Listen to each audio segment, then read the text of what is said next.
เสร็จจบน้องแปลกๆครับเราเป็นเจ้าของสถานที่เราเป็นพนักงานที่ทำเพลงและจะเป็นผู้บริหารและจะเป็นผู้ตรวจสอบของที่รักษาเป็นตัวรักษาบนบริหารและก็เป็น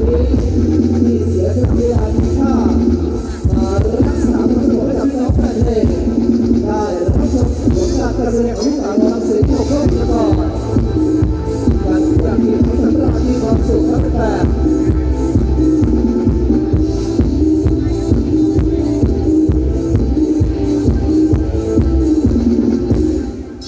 เราผมเป็นผู้สนับสนุนจากเป็นสัปดาห์นี้คือการที่ร่วมเดินทางไปกับบริษัทอีโกโก้เรื่องดื่มอีโกโก้เรื่องดื่มกาแฟและยาสีฟันฟ้าลาย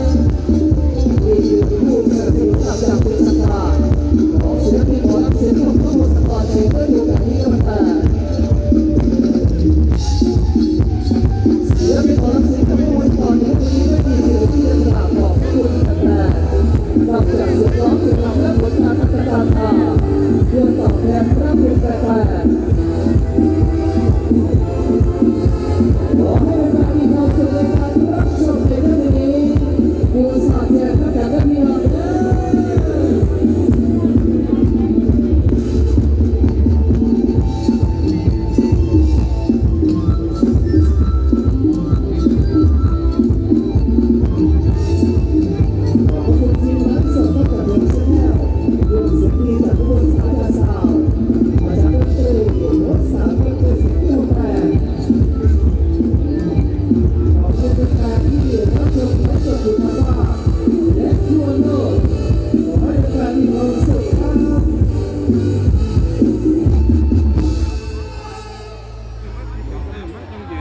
สวมชุดเพชรกับเปลือกตาฟ้า